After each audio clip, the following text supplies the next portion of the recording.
We have the outdoors. And talking of friends, I have two friends sitting next to me. Well, one. The other one's on his way right now. Welcome, Jan. Thank you, Marco. I'm going to say hello as well. Jan is just joining us, but it's very nice to sit around the fire again, and it's grown very quickly from last time to this time. Now it's a few of us, and you boys look quite pretty in the lights, huh?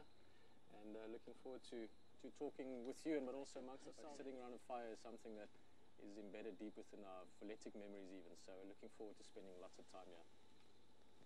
Yes, also just from my side, Jan. Feel weird sitting next to a fire and saying from my side, Jan. But yes, thank you for sitting next to the fire with me, guys. Alex is, hopefully you can see and smell. I know you can see, but smell and feel the fire as well.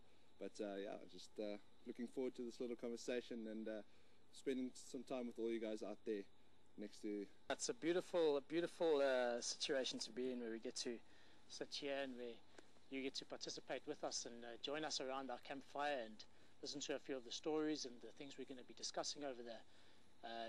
Well, as an ongoing thing from WildEarth. Over the last couple of days, we've been getting quite a few emails. It's been fantastic that everyone has been participating, and the emails have been flooding in. There's been a lot of work going through all of them, and we've been getting some very interesting questions that we'll be discussing tonight. I'm very familiar with our characters out over here, and well, a lot of the questions are related to our characters. A lot of them are just related to how things are out in the bush and the situation that we find ourselves in our own experiences. We did get an interesting question coming in from Stacey in Ontario, Canada. She's been asking about a specific character that we've been seeing quite frequently over the last few weeks. Perhaps you're all familiar with her. It's an elderly elephant.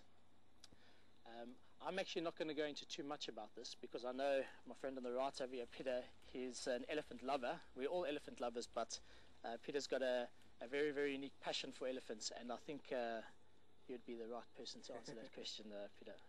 Well, maybe it's purely for fashion, Marco. It could just be that she wants to look a little bit different. No, just kidding, and actually I was thinking about it just now. I'm purely joining around the fire tonight because it's quite a special place and also something new that we're doing. As you know, I've been off the last... And please, actually, you guys should answer more, and Mark, you guys were there. But obviously the reason behind it is to track the herd itself. So from memory, but also just from a purely sort of research point of view, it would benefit them to collar a female and a relatively senior female in the group. In other words, an adult that will survive and also that will stay with the herd. If they collared a bull, that bull is likely to move around. So certainly a female. Marco, there were a couple of different parts of the question. Alex and I have seen her quite a few times now. She's popped down to Gowrie Waterhole. We've seen her at Buffelshoek. Fantastic sightings, both really, really awesome sightings of her. And yeah, I mean, it's very easy to identify the group with that distinct collar around the neck, and obviously something to do with the tracking of movements. And Pieter made a good point. Obviously focusing on the herd structure, you'll get a much more detailed account of the activity. Wolves tend to wander much greater distances, but she's been around. It's been fantastic to see the maternal instinct that you get from the female elephants coming out, and it's been beautiful just to watch that. Every time we've come past, she's always the first one to step in front of the vehicle, in front of the herd, just to indicate that we mustn't come any closer. The collared one? The collared one, yeah. Okay, so yeah, it's been very, very interesting. Or one of the senior ones? Absolutely, yeah. It seems like it, at least. Yeah, no, it has been the purpose of it. There's a lot of research done in the Kruger National Park, and you're looking at around about, well, the park itself, Pieter, is 200 and it's 2.5 million, isn't it? Eh? Yeah, in that region, it's said to, well, it's doubling now with Mozambique. Absolutely, and all that coming into it. So huge. Yeah, so 2.5 million hectares. Yeah. Marco, sorry to interrupt you there. Just also wondering about this female.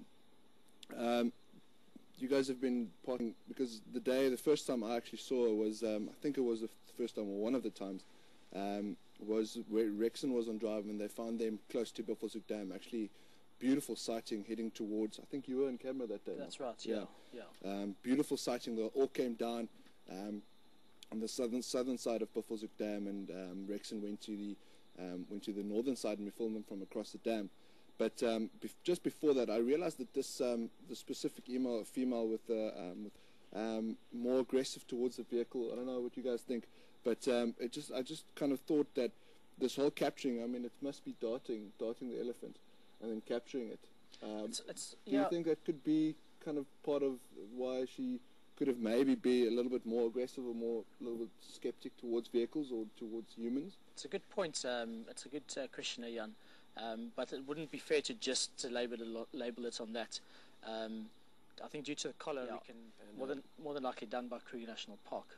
Yeah, and most likely the stress you're mentioning, Jan, and again, I didn't see it, but most likely it's just that they hadn't seen vehicles for quite a while. They've probably been inside Kruger, they've been drinking at places, and they probably just hadn't seen many vehicles for a while. And you've probably found since then she's relaxed. Every time you've seen the group, they've probably gotten better again. So, absolutely, yeah. It's unlikely. Also, that collar, from seeing it before, it's been on probably for quite a while. With elephants, because of the size of the collar, they can put bigger batteries in, so the size of the animal. So the batteries aren't as big. But this is a little bit long-winded into more the sort of animal management and research more specifically, which is actually what it's about. The same as we sometimes see vultures with rings on their legs. It's all part of a research program just to see movements and so on. But yeah, it's interesting to see, and it's a very valid point about how she responds to our vehicles. Is most likely that she's unfamiliar with the vehicles. But the fascinating, you do see elephants, and when you approach elephants in a vehicle, in a game drive vehicle, you tend to be able to approach males a lot closer than you do when it comes to females. That's it's never a fixed rule, but females, with the protection of youngsters, they will respond a lot sooner to our presence than males were. However, that's not always a guarantee. We had a question coming in from Marilyn, and actually I think it was on Friday, and we had a fairly exciting encounter with a bull elephant on must, in a sexually heightened state, a lot of testosterone, so a little bit more aggressive than in the regular part of his life, you could say. But generally, you can approach males a lot closer. Would I be wrong in presuming that? Yeah? I don't think you'd be wrong. I might not necessarily agree with you, which is part of the fun of this kind of conversation, I guess. No, Marco, they move around a lot more. They encounter a lot more variety of other species of animals as well.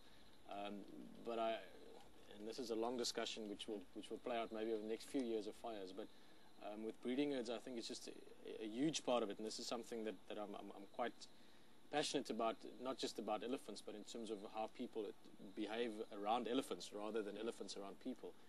Is breeding herds is just approached differently, I think. With bulls, you can sort of cruise right up behavior before you're going to feel secure with their behavior. I think that's probably the main thing for me that's different with breeding herds. But